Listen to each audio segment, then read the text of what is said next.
VGK is back on track. A couple of goals for Jack Eichel. Riley Smith with the game winner as the VGK defeats Carolina 3-2. Your Locked On Golden Knights, your daily podcast on the Vegas Golden Knights, part of the Locked On Podcast Network. Your team every day.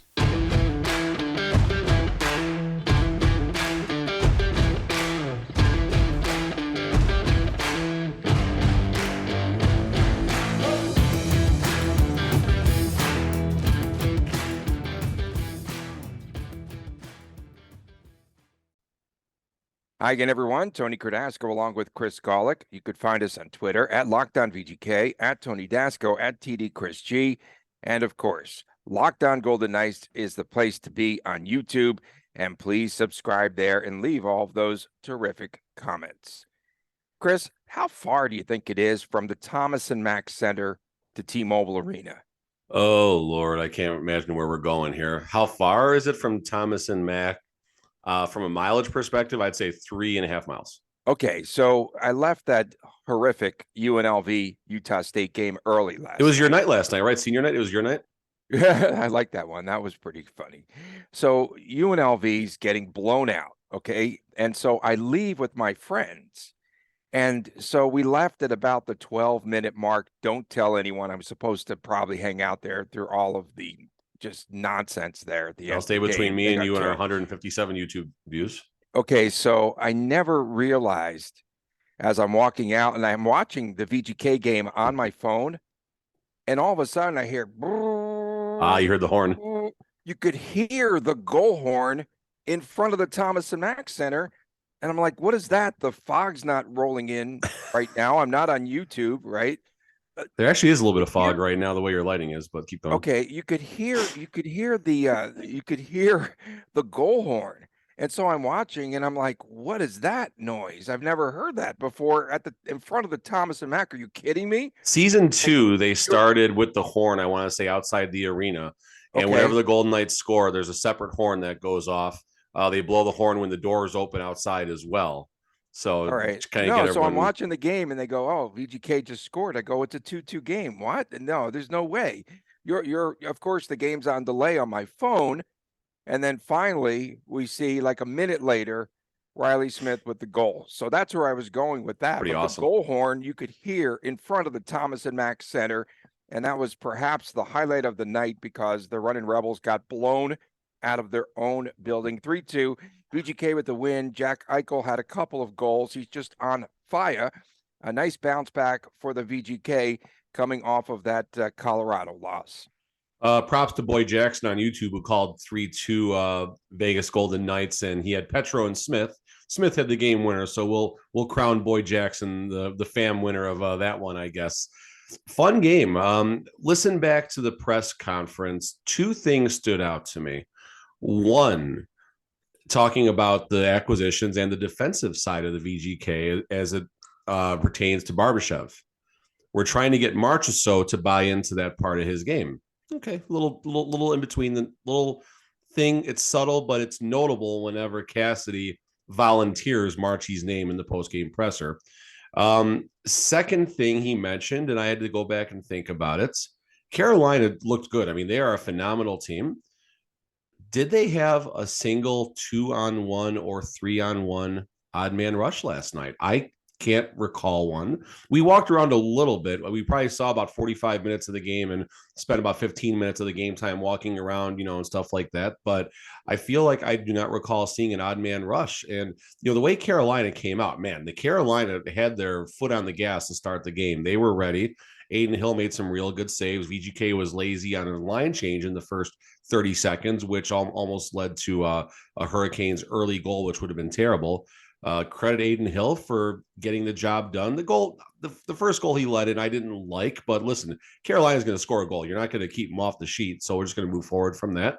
Adin Hill, a good bounce back game from a good game he had in Colorado, minus that foobar at the start of the game. So things are if the sky was falling on Monday, this was my tweet after the game last night. If the sky was falling Monday, what is it after last night's game? We're Stanley Cup contenders all of a sudden, right? That's the only way you can think about that. Okay, so Jack Eichel on fire, 11 points in 9 games. You were speaking, and also a +3. You were speaking about Aiden Hill. So victory number 15, and that's really nothing to sneeze at. He's done In 23 very well. starts, 23 Right. starts. He's been so serviceable. We talked about that yesterday. Did he get any props last night? Probably not. Martin Necas, I want to talk about that goal because he kind of sliced between Petrangelo and Carlson. He did. It was bad. They were turnstiles. What was Carlson doing there? I think He's one of Carlson the best. was. He's one of the best defenders on this team, as we know. And again, this is Was a very was that on amateur. Hill? Because first I thought it was on Hill, and then I had a. It's on all three of them. It's on all three of them. It's on all three of them. That's okay. Listen, that's a save I think he should make. It wasn't should make, right? I wouldn't even characterize that as a high danger chance, to be completely honest. I don't know the exact way the stats people do categorize that, but at the eye test, that did not feel like a high danger chance. It was a high danger location, but just like he wasn't screened, he could see the puck all the way in. You know, I think that's I'll give 1/3 to Carlson, Petro, and Aiden Hill as far as blame goes for that one. But I mean, I think Carlson doesn't sell out necessarily as much because Petrangelo is right there. He just kind of put his stick out there. Right. No, he tried to. It wasn't good. No, I'm with you on that, but I think that's because Petrangelo was there as well, and Carlson knew he didn't have to try and take a penalty and sell out for it. And it's unfortunate, but you're not going to be. No one's perfect for 60 minutes a game. Not Carolina, not Tampa, not Colorado. So if that's one of the few FUBARs of the game, I'm okay with that. This guy's playing better. Second game, Barbashev. I know some fans gave up on him after one game, which is kind of crazy, but second game back, much better. Assisted on Eichel's second goal, and it was Eichel's 22nd goal now of the season too. Yeah, Barbashev. So a couple things. One, yes, a very good assist. He was more noticeable yesterday, just all around the ice. And what I noticed the most about him, when the goalie is pulled, there was a face-off. Who's on the ice? Barbashev was one of the first 6 or one of the first 5 over the boards. So there is a defensive mindset that is building amongst this team. We'll hit this a little more in segment 2 when we get to the Blueger trade, but there is a emphasis on defense right now and the players that are being picked up. And goaltending is a concern. We'll see. I mean, even if the quick deal does happen, segue to segment 3, of course, but that doesn't necessarily make us feel a lot better about that. But point being is there's an emphasis on building the defensive, and not even building, but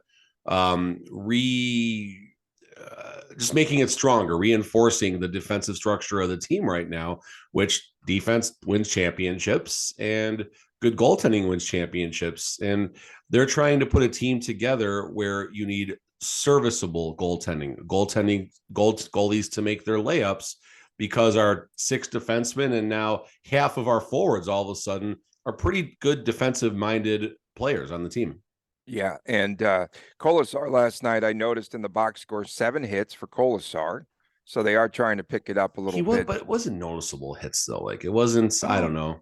But it's early in the season, good that they're doing a lot more in the physicality area. You can notice that. I can. Personally. Yeah, is he about to become a healthy scratch though? Ooh. Nick Hague had 4 hits. Riley Smith, let's talk about him. That was his first goal in 8 games, and he now has 19 goals. And I know that a lot of the fans do want that misfit line to be more noticeable. And is this a team that only gets to the wire, makes it into the playoffs, makes a deep run if the misfit line starts to score goals? I mean, the way the team is being built, I would say no. And the only reason I say no is because they are building this to be a 2-1, 3-2 type of playoff victory team right now. That's what's happening. So the misfit line, or right now it's 2/3 of the misfit line, if you will, with Marchie up on line 1, of course. But they're building this team more from a defensive mindset. Now, listen, if they get going and can chip in those big goals, like I remember just watching a video. It was all the goals from the 2017-2018 playoffs, all the VGK goals. And you see how many goals, Marchie's involved in, Riley Smith is involved in, of course, your favorite William Karlsson is involved in. It would be really nice to get that magic going again. But I think the reality is we're not going to relive 2017-2018 as far as the misfit line goes. That's not to say they can't contribute goals every now and then, but their job, take care of our blue line first, and then the opportunities will come later. Okay, coming up next, the Golden Knights acquiring, as you mentioned, Teddy Blueger from the Penguins. We'll discuss how he fits in with this VGK team. We'll return right here on Locked On Golden Knights. You know, right now is the perfect time to download FanDuel. It's America's #1 sportsbook. So much happening. We're about to embark on March Madness, I should say, of course, because the new customers get a no sweat first bet. It's up to $1,000. That's bonus bets back if your team does not win. Just simply download the FanDuel Sportsbook app. Safe, secure, super easy to use. Then you can bet on everything from money line to point scores to three-pointers drained. I like, again, in a lot of these situations, we do like those exclusive bets, the 2x3, where there'll be 2 3-pointers scored in the first 3 minutes of play. If it's the NBA, I would say yes, bet the over. Plus, FanDuel even lets you combine your bets for a chance at a bigger payout with the same game parlay. So don't miss out on a chance to get your no sweat first bet. It's up to $1,000 in bonus bets when you go to FanDuel.com/locked on. That's FanDuel.com/locked on to learn a lot more. Make every moment more with FanDuel. It's an official sports betting partner of the National Basketball Association. Welcome back to Locked On Golden Knights. Tony Cardasco and Chris Golick. We come to you each and every day from Las Vegas. We appreciate you making us your first listen each and every day. And fans, don't forget about the NHL Deadline Show. Again, Friday, March the 3rd, you could join everyone live on the Locked On NHL YouTube channel from 2 to 4 p.m. Eastern Time as Locked On NHL hosts a breakdown of the biggest deals from across the league. Locked On Podcast Network. It's your team every day. So, Chris, we had another acquisition by the VGK yesterday. I was reading some of the comments from Ron Hextall, and he believes that Teddy Blueger is a very good player, particularly consistent on the penalty kill. We'll get into all of that. The Penguins, they needed to clear a little bit of cap space yesterday, and VGK now has some center depth. So the Golden Knights making that deal, Teddy Blueger for Peter Oh, come on, man. Deliberatore, thank you, and well played, who played this past season for Savannah. And, of course, he was the former Silver Knight, third-round pick. And they also he was a later round pick. They also get a third-round pick that they ship to Pittsburgh. Okay, we got all that. Deliberatore, again, for Blueger, basically. Very good. We got that done. Leads me to believe, perhaps, the injury to Nick Waugh, that could take a lot longer to heal than we originally thought. I think there's two things there. I think one, yes, you are on the ball with this Nick Waugh injury. And two, I think Cassidy wants someone who he feels might be better on the defensive side of the puck than Nick Waugh. I think there's kind of two conflicting things happening there. Is it a concern that Nick Waugh is going to miss a little more time? Possibly. Yes, it definitely is. But, honestly, I think Cassidy is getting some of his guys right now, some guys that he was looking for on this team. We've talked about a couple of times. It's been probably a theme or a segment is the identity of the Golden Knights. And up really until this week, it was kind of hard for me to say, okay, here's the identity of the Golden Knights. Now I can confidently say the Golden Knights are a stout defensive team. And that's the very quick, easy way to characterize their identity. And they are building a team now that can go deep in the playoffs that is going to be tough to play against, especially once you get on our side of the blue line. These are players I think Cassidy kind of handpicked out, right? You got someone from Pittsburgh. He's on the Eastern Conference. Cassidy has seen plenty of Teddy Blueger over the years. And then obviously going back to the Barbashev deal, Cassidy did see him obviously in the Stanley Cup Finals for 7 games a few years ago. And someone at the Vegas Golden Knights had scouted like 40 something times recently. Yeah. So, there's a lot of things happening to kind of reorganize, if you will, this Golden Knights team. Now, if you're Brett Howden, if you're Nick Waugh, if you're Keegan Kolesar, how do you feel about all this, of course? And, there's going to be a little more pep in their step, hence Keegan Kolesar getting getting 7 hits last night. Going back to Blueger, just kind of looking up some stats. Right around 50% in the faceoff circle. That's obviously important, especially if he's going to be out there on the kill. And he's also played 18 postseason games. So now we have some more playoff experience, depth on this roster. And listen, it's all good. And the Vegas Golden Knights, every year, it seems like they're making a splashy deal. They're doing something head turning, eye popping. Oh my God, here goes Vegas getting all the shiny toys. So far, this is a different approach. They are kind of moneyballing their way to building a defensive team that could go on a run right now. And honestly, I like the shifting gears of Kelly McCrimmon in doing stuff like this. I mean, Timo Meier, cool. Patrick Kane would have been awesome. Tarasenko, fine. But at the end of the day, these might be the smaller under the table moves that help this team possibly go deep. Yeah, they're definitely filling in some of the voids and some spaces. And again, physicality is the key. Experience is the key. You talked about the fact that Blueger wins high percentage of faceoffs, left-handed stick. Important faceoffs. Yeah, and Cassidy said yesterday, Chris, that this will be a fourth-line player. They already have him slotted in as the fourth-line center. So he replaces Brett Howden. He said Howden would go on the wing for now. Paul Cotter. What becomes of Cotter? He's done nothing. He's done nothing here post All-Star break. Listen, Cotter's a rookie, and he's going to have peaks and valleys like no other. Cotter has an NHL contract, so he's not going to the AHL. We'll start by saying that. And obviously tomorrow is a key date for that, because if you are on an NHL roster at the trade deadline, besides an emergency loan situation, you are not going to the AHL tomorrow at noon Pacific time or 3 o'clock Eastern time. So, you know, Cotter's here to stay, whether it's going to be in the press box or on the ice remains to be seen. And listen, 2 big acquisitions as far as on the defensive side, but there's going to be attrition. Someone's going to get hurt again. It's going to, you know, it's unfortunate, but that's all going to be part of the game right now. And I mean, what if, I know we've kind of argued about this, if Mark Stone does come back in the playoffs too, who are the healthy scratches? And that's fine. And if that's what you think, that's fine. And honestly, that's probably the chalky side of it. But, you know, again, you're putting a lot of trust into things right now. And that's kind of unlike you. Right. But Nick Waugh, though, that's another case here, because another example of someone. He's day to day. So he's coming back soon, right? That's what you think. But the fact that they went out and acquired Blueger, though, does show me perhaps that it could be long lasting, at least maybe the, salary cap circumvention, where they're doing some trickery there again, cooking those. Nick Waugh IR in about an hour and a half, right?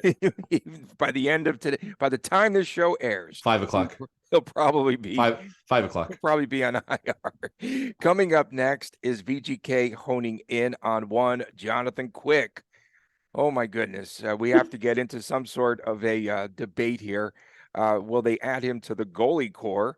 More when we return right here on Locked On Golden Knights. No matter how the last game went, anytime that you take the field, you've got a shot at greatness. Give your team the best shot by winning, and you could win by going to Indeed. More MVPs with Indeed. If you are hiring, you need Indeed, because Indeed is the hiring partner where you can attract, interview, and hire all in one place.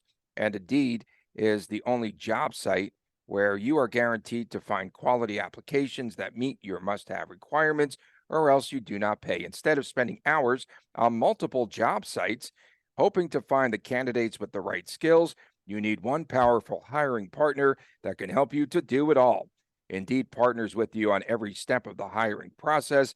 Find great talent through time-saving tools like Indeed Instant Match, assessments, and virtual interviews.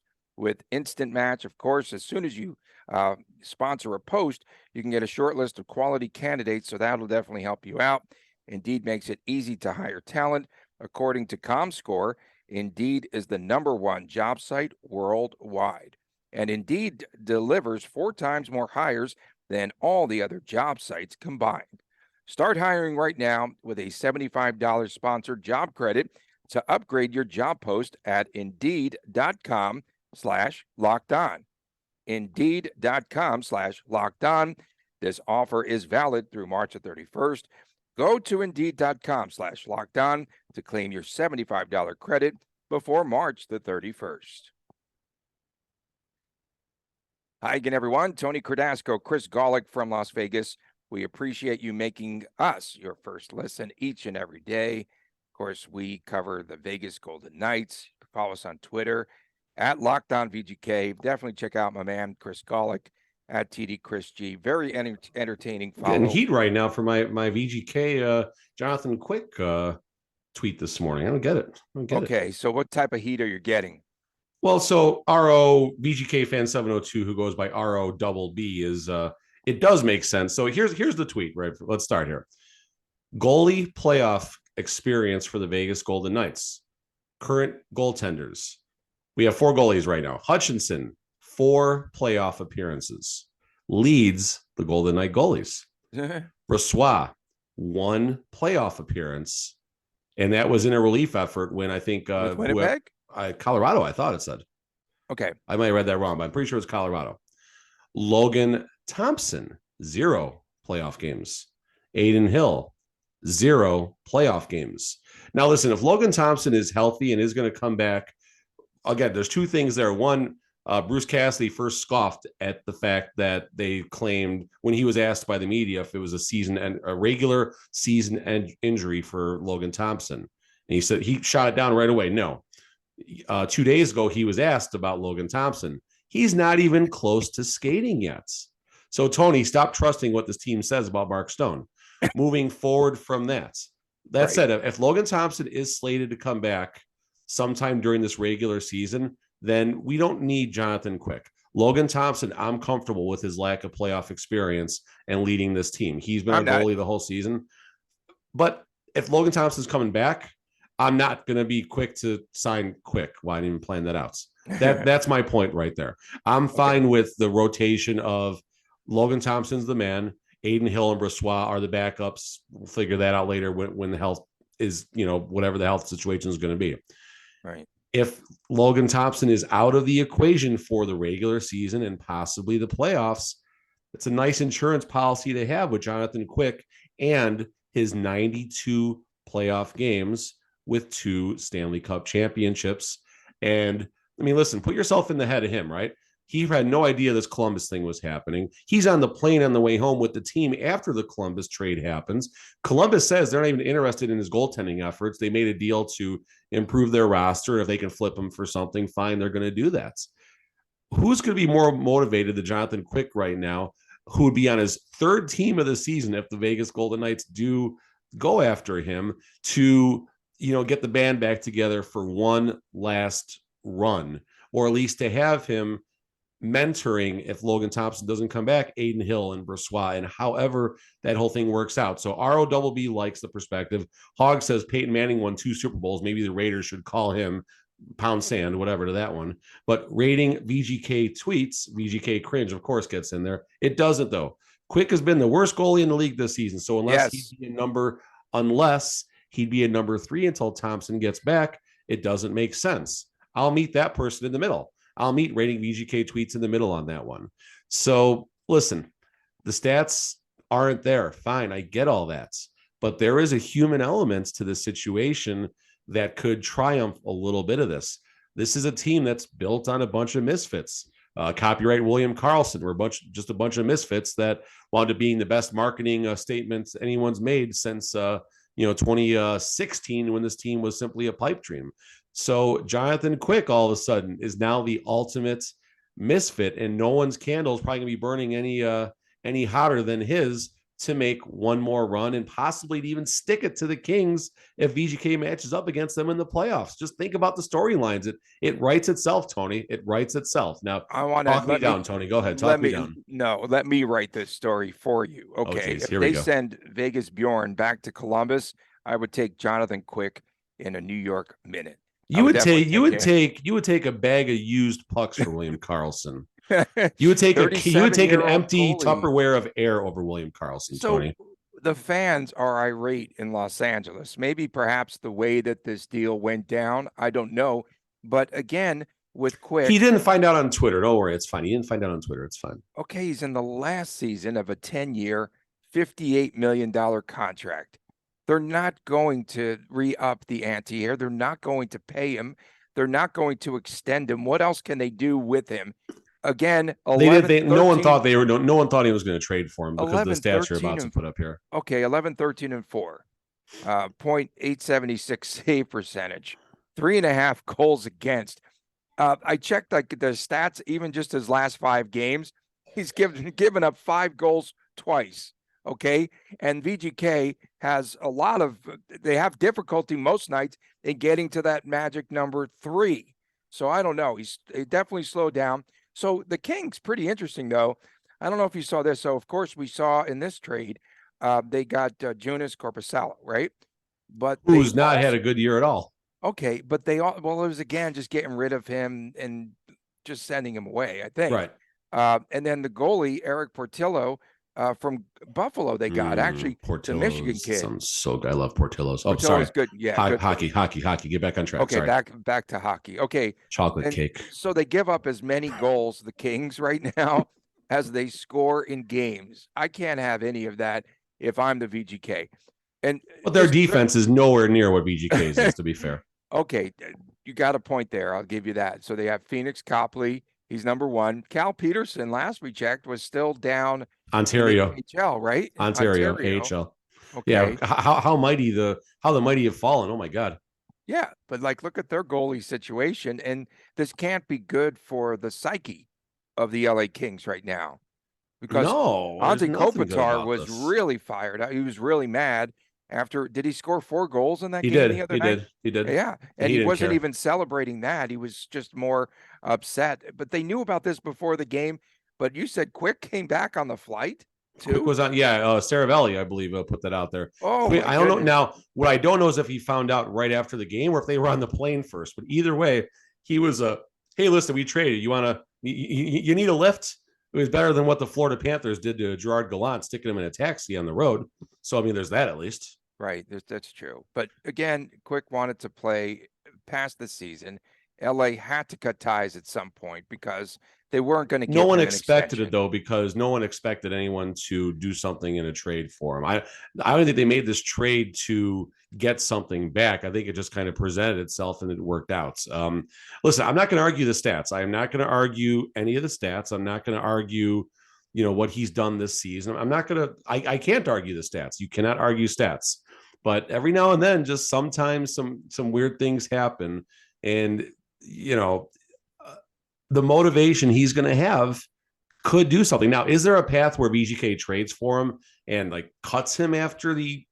I don't know how that works with the season and all of that. I honestly have no idea how that. Put him on LTIR. There's plenty of room there. Yeah, no, there's always LTIR space. Yeah, maybe we'll get a hangnail or something like that. But there could be value in having him around Adin Hill, Logan Thompson, and Brossoit as the playoffs do come up, and maybe he can contribute. The Kings, you made a very good point about their goal differential. They've been either even or a minus goal differential, and Christopher even pointed that out when he was doing the stats the other day, the standings for us the other day. That's where I got it from. I think. Yeah, exactly. So stole it from him. VGK defense greater than probably all defenses in the Pacific and a lot of defenses in the league right now. So you don't need Jonathan Quick to do what he did, when they made their Stanley Cup run as an 8 seed in either 12 or 14, whatever year it was. You don't need that version of Jonathan Quick, but I will take the version of Jonathan Quick that the Kings rode into the playoffs last season. Cal Peterson had been out playing him most of the season, but Jonathan Quick did put the team on his back down the stretch. So listen, I'm not going to fight the stats with you, but I will at least note the motivation and human element and the experience that he could help in the locker room. Okay, as you would say, that's fair. That's fair. So by tomorrow's the NHL trade deadline. Oh, boy. What happens with VGK? What transpires in the next 24 plus hours? Oh, they have to do something before they put that show on the air where they, evaluate all of the trade deals that they made. They're not going to, there's no sizzle to just acquiring the Barber and of course Teddy Blueger. Did they got $5 million, I think, right now to burn? To call him Freddy Krueger for some reason, but Teddy Blueger. Let's see. I think VGK currently is $5 million and change. I'll tell you that exact number in 5, 4, 5 million. Oh, here we go. They have $5,066,666. So I think they're going to make a deal with the Devils. Okay. Yeah. So the deal with the devil. The one thing, Gary Lawless did talk about this on the post game last night. The VGK is still buying, but it has to be the right situation. And to quote pretty much Gary Lawless as best I can, he said all the teams, they've gone to Macy's, they've done their shopping, but there's still some good stuff left on the rack right now. And that's the situation VGK is in. There's not a lot more buyers right now. The splashy deals have happened. Timo Meier, Patrick Kane, Tarasenko, and then a lot more notable deals. The McCabe, obviously, with the Blackhawks going and stuff like that. There's a lot of splashy deals have happened. So VGK, it's either going to be something with the goalies or it might be another character type of player for somewhere on this team. And it's going to be very interesting to see what happens. I don't think it's going to be an, oh my God, I don't think they're going to find a way to get Max Domi on this team from Chicago or something as notable as that, but it could be another defensive minded player that even could be a fringe AHL, NHL type player that could help, maybe not this season. Who knows? It's going to be another depth piece, right? It definitely could be. And do they need another depth piece? I mean, at some point now you're pushing Phil Kessel out of the lineup. Okay, I'm down with that. I'm definitely. Let's see what playoff Phil is like. And I want to see. I'm here for the drama, so I want to see Nick Waugh return too, so that someone else. Yeah, I mean, let's just get crazy here, just for a second, Tony. Come on my planet here. Stone and Nick Waugh are healthy, right? Then what? It's going to be very interesting. Now we can start reading between the lines from these trades, though, too. If they don't acquire a goalie tomorrow, Logan Thompson's coming back sooner than later, and they feel they can ride the Aiden Hill train with Brossoit, who is day-to-day, air quotes for those just listening. They feel they can ride this out long enough. If they make a goalie move, Logan Thompson is going to be out longer than originally anticipated, possibly regular and postseason play. Possibly. I'm still amazed that I could hear the goal horn out in front of the Thomason. I got a buddy that lives in the towers back there. He's always, text me up. I guess the Golden Knights got a goal, and he's flexing because he has one of those big expensive condos up there. Okay. Good for you, Dave Wrench. Good for you, a buddy of mine from back home. Good for you, Dave Wrench. Well, for Dave Wrench, for my man Chris Golick, I'm Tony Cardasco. Don't forget the NHL trade deadline is tomorrow. That is March the 3rd. It seemed like it was so far away for a while, and it's finally here. You could join all of us live. Life is too fast, Tony. It moves too fast. It's the Locked On NHL YouTube channel from 2 to 4 p.m. Eastern time. And the Locked On NHL host will be breaking down the biggest deals from across the league. Chris will rep us, of course, if they get that quick flip. Am I back in the corporate world? I just got voluntold. I'm back in the corporate world. I was voluntold. But you're the one that wants quick on this roster. I don't. It's on the Locked On Podcast Network, your team every day. And please, tomorrow, oh no, he's Cassidying me on the way out. And please, of course, send us your What the Fridays. Even though it's Lent, you might have to temper them a little bit because I have to temper mine. Not that I don't know if I have time. We should maybe do the show like at 12:30 local time tomorrow after the trade deadline. After the deadline, you think? Okay. Maybe. I'm working and stuff. We'll talk offline as we plan this out. This is how we plan our shows. This is how we planned it out. We take your valuable time. We thanked you guys yesterday for spending your time with us and all that. Now we're wasting your time. And I'm still wasting your time. So, Tony, get us out of here. We are done. See you tomorrow right here on Locked On Golden Knights.